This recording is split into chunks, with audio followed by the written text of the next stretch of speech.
kabarnya nenek semua hari ini? Alhamdulillah baik. Ibu absen dulu ya. Nampaknya sudah hadir semua ya. Ya. Pada kesempatan kali ini adalah hari pertama kita belajar tentang tentang belajar SKI. Akhirnya dinasti Bani Umayyah dan fase-fase pemerintahannya. Yang pertama kita awali dengan silsilah Bani Umayyah. Seperti yang telah dijelaskan, yang telah tuliskan di sini, ini adalah silsilah Bani Umayyah. Siapa saja yang menjadi rajanya ditandai oleh angka-angka di dalamnya ya. Paham? Nah, kita mulai dulu. Yang pertama, Umayyah itu memiliki dua anak, yaitu Abu al-As dan Harb. Yang mana Abu al-As dan Harb ini mempunyai beberapa anak yang seperti yang telah diuraikan di sini. Di sini, Al-Harb mempunyai anak Abu Sufyan, Muawiyah, Yazid, Muawiyah II.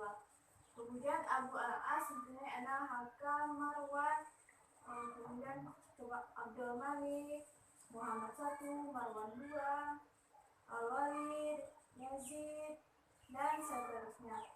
Lalu yang menjadi khalifah di Bani Umayyah yaitu yang pertama Muawiyah I, kemudian Yazid, kemudian Muawiyah II, kemudian Marwan, kemudian Abdul Malik, lalu Al-Walid, Sulaiman, kemudian ibu lupa menulisnya sini yaitu Umar bin Abdul Aziz. Kemudian kenapa tidak dituliskan di sini? Karena Umar bin Abdul Aziz itu tidak menjadi raja di kerajaan Umayyah ini tidak sesuai dengan hierarki atau garis keturunan. Dia hanya seperti demokrasi, sistem demokrasi. Kemudian khalifah ke-9 yaitu Yazid II, 10 Hisham, 11 Al-Walid, 12 Yazid III, dan ke-13 Ibrahim. Sampai di sini paham? Paham. Ya. Selanjutnya kenapa Bani Umayyah itu ada sih gitu kan? Pada zaman dahulu adanya Bani Umayyah ini karena Umayyah itu sendiri Umayyah bin Abi Sufyan yang tidak setuju dengan pemerintahan Ali bin Abi Thalib kan. Terus di sana mereka memfitnah Ali bin Abi Thalib karena sebelumnya kan Utsman bin Affan itu mati ditikam tetapi tidak diketahui siapa yang menikamnya. Kemudian pada masa itu Umayyah bangsa Muawiyah itu Umayyah orangnya, Muawiyah bangsanya kan kelompoknya. Kemudian bangsa Muawiyah itu memfitnah si Ali tadi. Kemudian terjadilah karena proses pemfitnahan tadi kepada kaum muslimin, maka terasunglah seperti Aisyah dan misalnya. Kemudian terjadilah perang Jamal karena hasutan dari Muawiyah kepada umat Islam. Kenapa dikatakan perang Jamal? Di sini karena ada seorang perempuan yang mengendarai dia dalam peperangan, yaitu Aisyah.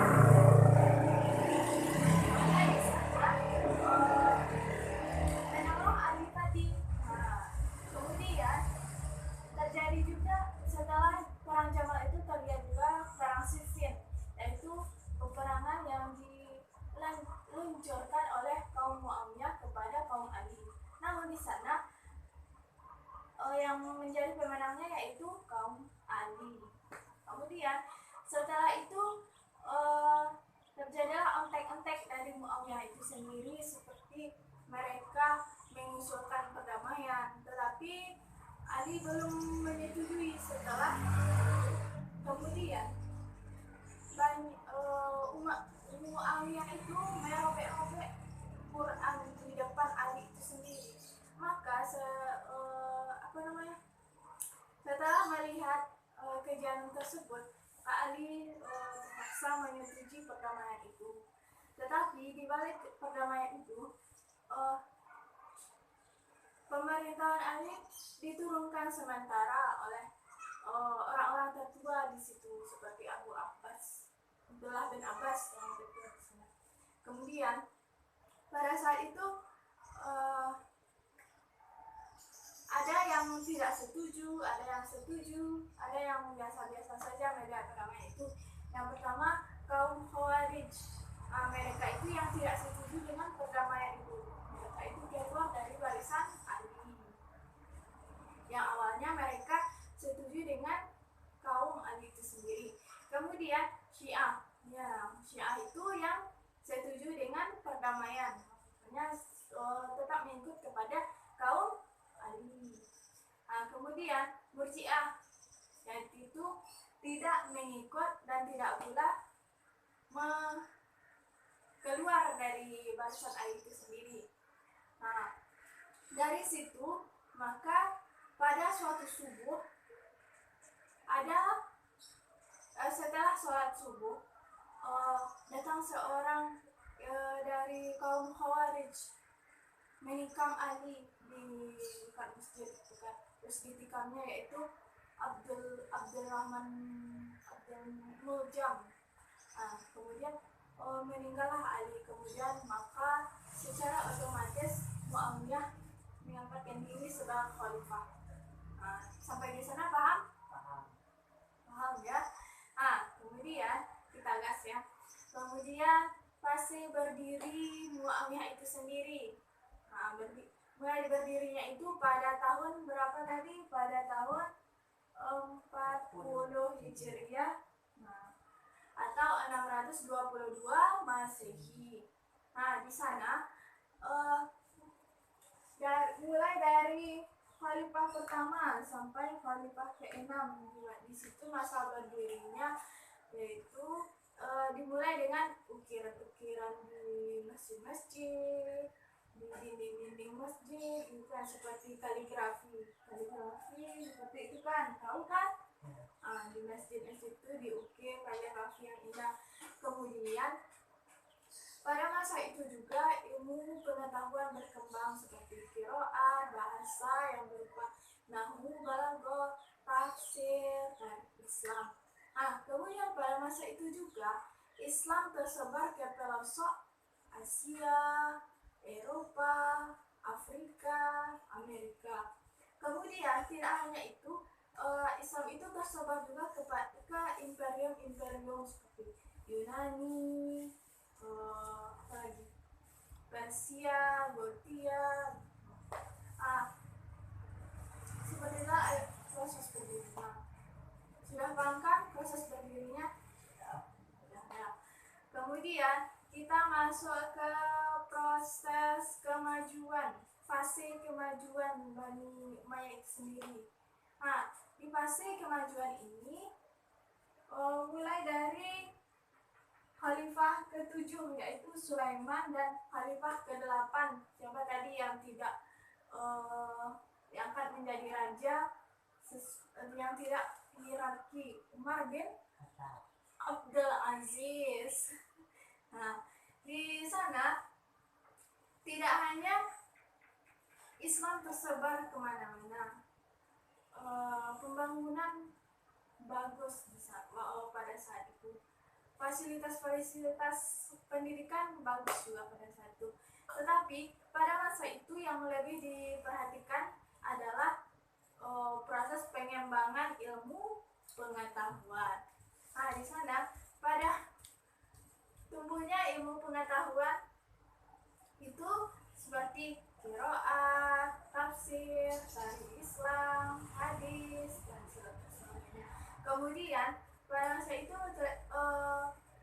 melihat juga proses pembangunan seperti istana, masjid-masjid, sarana umum. Kemudian dalam hal pendidikan itu difasilitasi seperti majelis-majelis ilmu diperbanyak. Kemudian sudah paham kan fase kemajuan ini? Kemudian kita masuk ke fase terakhir, yaitu fase kelemahan dan kemunduran. Nah, di sini pada fase ini yaitu pada khalifah ke-9 sampai ke-13. Nah, pada fase ini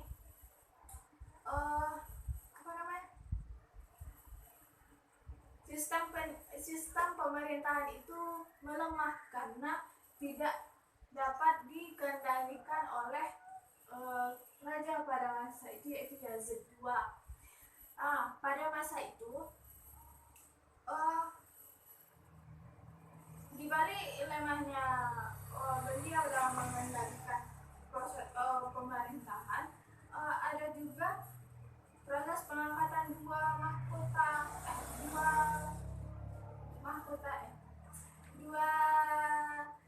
pangeran kerajaan menjadi raja, tetapi tidak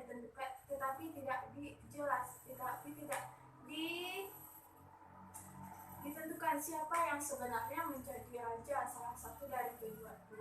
Kemudian terjadilah pemberontakan oleh masyarakat. Nah, pada saat itu